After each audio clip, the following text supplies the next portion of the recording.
The following video is not made for kids. Viewer discretion is advised.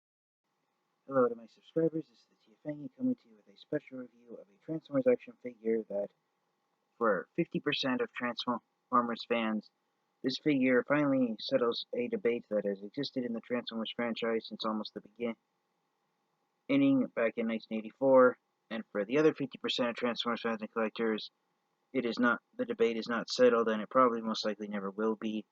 And I will explain what I'm talking about in just a moment, because the figure we are going to be looking at today is the most recent Core Class Transformers figure I've added to my collection, and it is Transformers Studio Series Core Class Decepticon Rumble, the blue one. So yes, the debate that for 50% of Transformers fans has finally been settled with the release of Studio Series 86 Core Class Rumble is that Rumble, and for the two Transformers characters of Rumble and Frenzy, Rumble is the blue one, and Frenzy is the red one. And for 50% of Transformers fans and collectors, Rumble being the blue one and Frenzy being the red one, that is something they are satisfied with. But for the other 50% of fans, no, they are not satisfied with that. For 50% of Transformers fans, Frenzy is the blue one and Rumble is the red one. But for the Studio Series 86 line, with Hasbro and Takara Tomy trying to go for accuracy based on the Transformers cartoon show, and also the Transformers Generation 1 movie, or the Transformers the movie, they're going by what was seen on screen and on camera. Rumble was the blue robot, so that's what they decided to go for here for the Studio Series 86 line. It was found in an online database that one of the upcoming Core Class figures being released later this year in 2023 is going to be Frenzy Red, so this figure is going to be repainted into Frenzy, so that's a nice thing to note. But yeah, here is Rumble inside his box, and it's an open window packaging. And Rumble, at first glance, I thought he was going to be a repaint of the War for Cybertron Trilogy Siege cassette bot version of Rumble that was actually released in the Generation Selects line. But from the reviews I've already seen, no, this is actually a brand new mold. It's not a repaint of the War for Cybertron Trilogy version of Rumble, and I was really surprised to find that out that this is in fact an entirely brand new mold. I believe the head sculpts are very similar to each other. I think the head sculpts actually might be the same, but apart from that, everything else is new sculpted detailing. The arms are the same, the torso is the same, and the legs all the way down to the feet are different. I keep saying the same. No, they're not. The only thing that's the same, I believe that's the same, is the head sculpt, but actually I think that even might be slightly different, but we'll get to that in just a moment. So here's Rumble inside his packaging, and for me personally, I have always followed the Generation 1 cartoon where Rumble's the blue one, so I am in the 50% of Transformers fans where the debate has finally been settled, and the blue one shall forever be Rumble. But for those out there who think that the blue one is Frenzy, I apologize for disagreeing with you on that. But here on the artwork, here on the side of the box, you got some artwork of Rumble. You got a close-up of his face sculpt there, and this is a Core Class figure. You got the Studio Series logo here underneath, some artwork of Rumble, and yes, unfortunately my box is damaged. I got this off of eBay, and it came inside a box where the top got bent in half. I've had a terrible time collecting Core Class Transformers figures because my local Target store, it's only like once in a blue moon that it'll have Core Class figures in stock, and so my go-to place for Core Class Transformers has been eBay, and so I'm hoping that in the coming weeks, the Legacy Evolution Core Class figures, Sound Blaster, Sludge, and Slag, that they'll start to appear for more decent prices than what they are now, which is double what they're going for at retail, or even though I'll have better chances of buying these figures off of eBay, hopefully they might show up at my local Target store, but I'm not holding my breath for that. Yeah, there's some artwork of Rumble all around the box. Going here to the back, there's some images of him in his robot mode, and yes, he does come with the pile drivers that he had in the G1 cartoon. There's another image of his robot mode where he's actually using his back cannons. He can actually use them as laser guns, and of course his alt mode of a cassette tape, and there's paint detailing on there to make it look like an actual cassette tape from the 1980s. That was the top technology available to listen to music back in the 1980s was cassette tapes. And here in the top corner of the box, it shows that Rumble transforms back and forth from robot mode to cassette mode in just 9 steps. I was hoping there would be a number on the box showing which numbered figure in the Studio Series line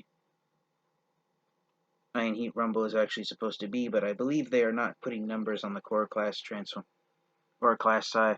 It's only the deluxe and Voyagers and Leaders, but yeah, Rumble is even despite being his small size, he is the physically smallest core class figure that's been released to date. The reason why he's being sold as a core class figure, where he gets the size that he's missing on the actual robot mode, is the inclusion of his pile drivers. So without further delay, let's get Rumble out of his box and take a close look at him in robot mode. Alright, so here's Rumble out of his box and transformed into his robot mode, and he is really impressive. I'm really enjoying the shade of blue that's used here on him. It's very accurate to the paint job he had in the G1 cartoon. And yes, I do have his back cannons applied to him. It is a bit of a shame that they aren't as enormous as the back cannons that his G1 figure had. They set up slightly higher, almost like this on the G1 figure, but I can kind of see why they have them where they are, because the spot right there where I had it is where the pin for the shoulder joint is located. But yes, I'm really impressed with how cartoon accurate Rumble is, especially with the shade of blue we used on him. And for a size comparison, here he is with the War for Cybertron Siege version of Rumble. And as you can see, despite being slightly small, being smaller than other core class figures, this is a taller robot than the War for Cybertron Trilogy version of Rumble. And also, I'm really enjoying seeing that he's almost a head taller. But yes, as I said at the start of the video, I thought the head sculpt was the same, but I realized looking at him closely that even the head sculpt is also different. So this is an entirely brand new mold. Oh, there's no parts recycled from the War for Cybertron Trilogy version of Rumble. So that is impressive that this is an entirely brand new figure. And just to attach them to him, to attach his pile drivers, you have to flip it, rotate his hands inside, and then attach it to the side of the arm. And you have to rotate the arm outward and then insert it into the large rectangular piece where the pile driver is.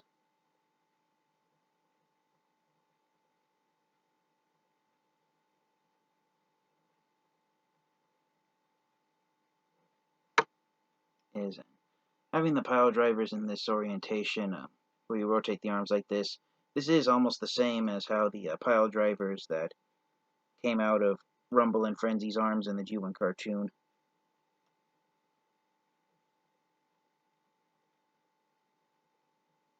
And to get them at ground, to get the pile drivers at ground level, you do have to bend the figure at the knees. I believe Rumble and Frenzy did sometimes do that just to brace themselves while their pile drivers hit the ground. One thing I wish Hasbro and Takara Tomy would have done is gone the extra mile and had a spring right here so the pile driver, the bottom of the pile driver itself, could actually move up and down.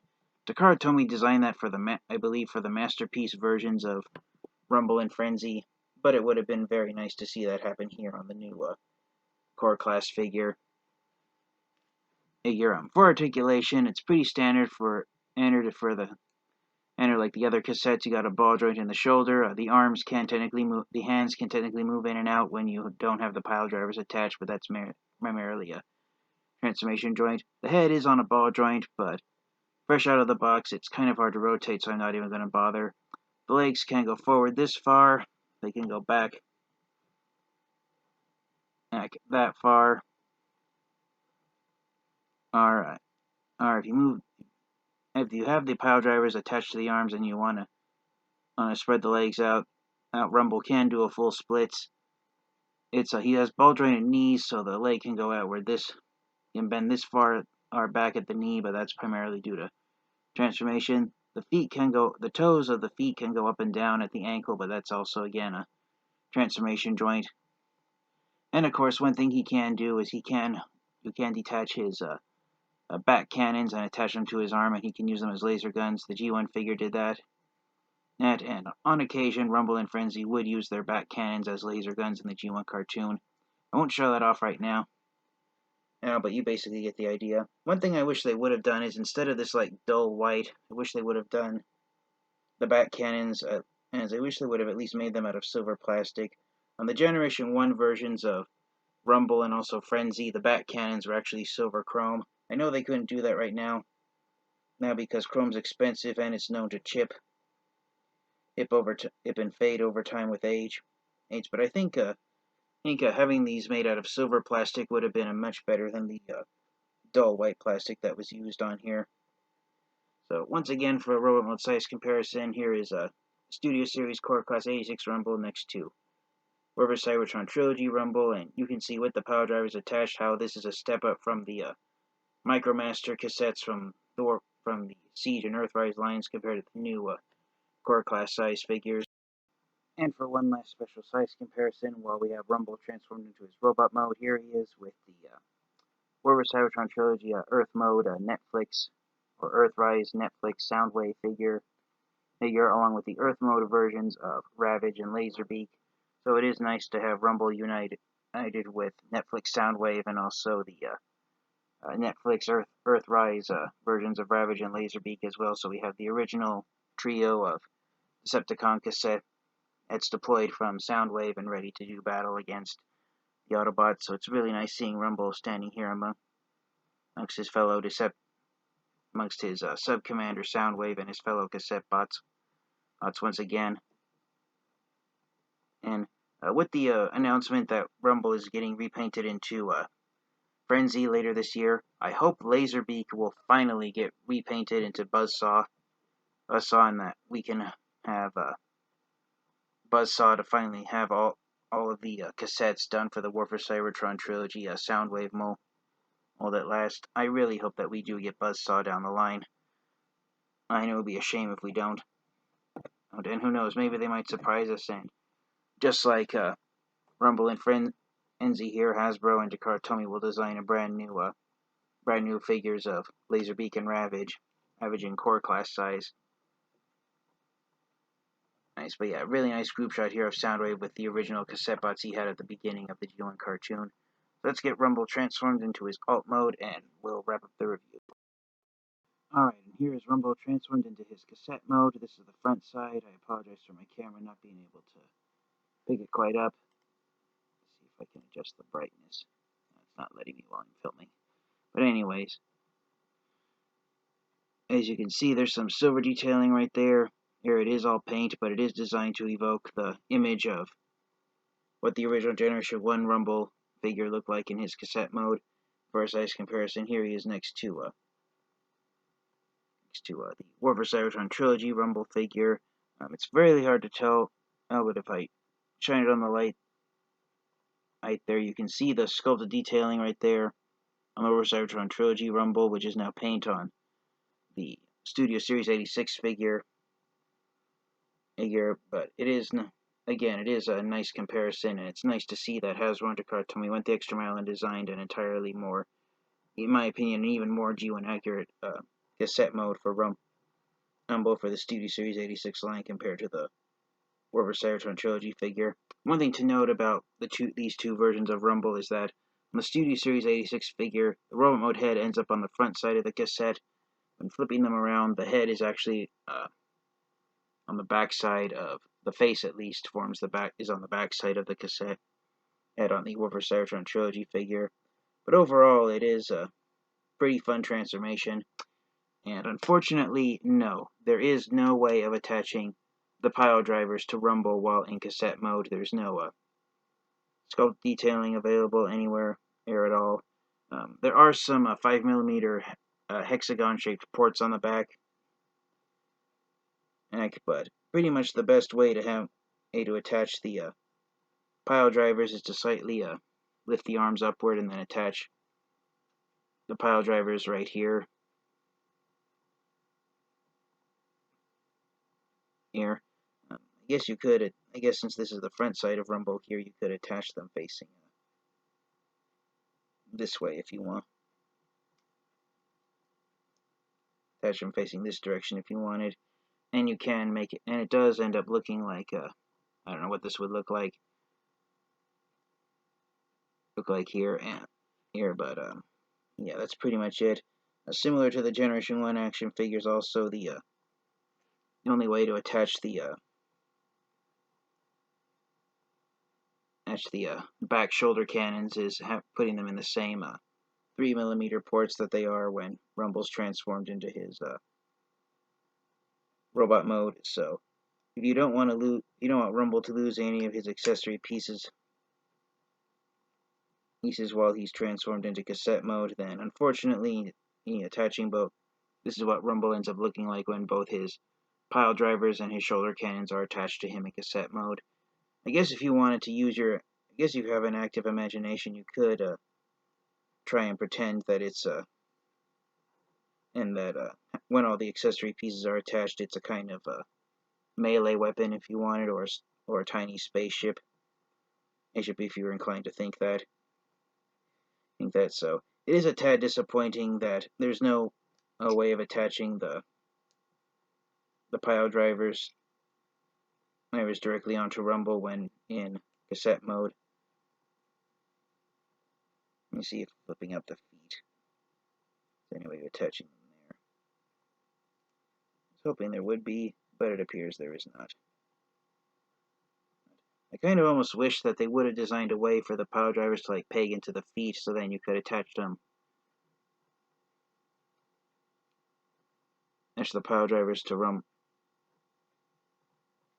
like this, and then you could, with all his accessory pieces attached, pretend that he's like a tiny spaceship flying around like a flat drone almost. Oh, so it is unfortunate that the pile drivers can't be attached in. So just be mindful that just like one thing that Hasbro and Takara Tomy went with Generation 1 accuracy here on Studio Series 86 Rumble was not designing any proper storage for his weapons in alternate mode.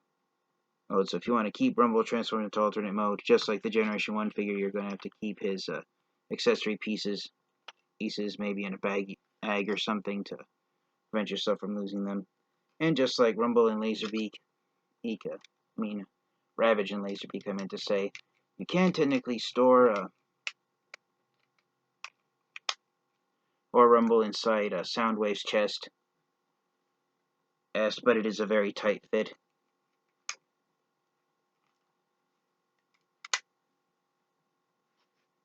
But yes, overall, I'm sorry if I'm repeating myself, but I just really enjoy how Rumble turned out and how much more geo-inaccurate he is compared to the Warper Cybertron Trilogy figure. So for the final question, do I recommend getting Transformers Studio Series 86 Rumble and adding him to your Transformers collection? I absolutely do. You cannot go wrong having this most recent action figure of Rumble in your Transformers collection. I am with the 50% of Transformers fans who agree that the debate has finally been settled. Rumble is the blue one, and Frenzy is the red one. And I'm glad Hasbro and Takara Tomy have finally settled that debate.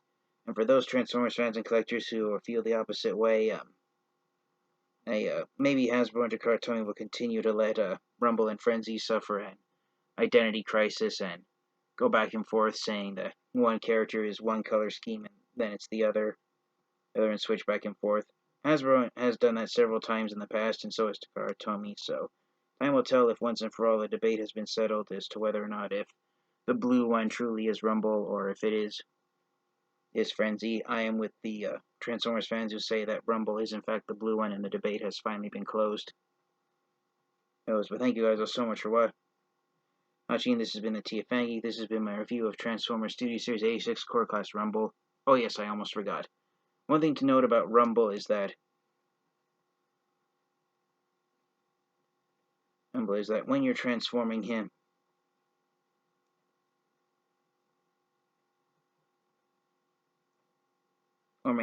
into cassette, from robot mode into cassette mode,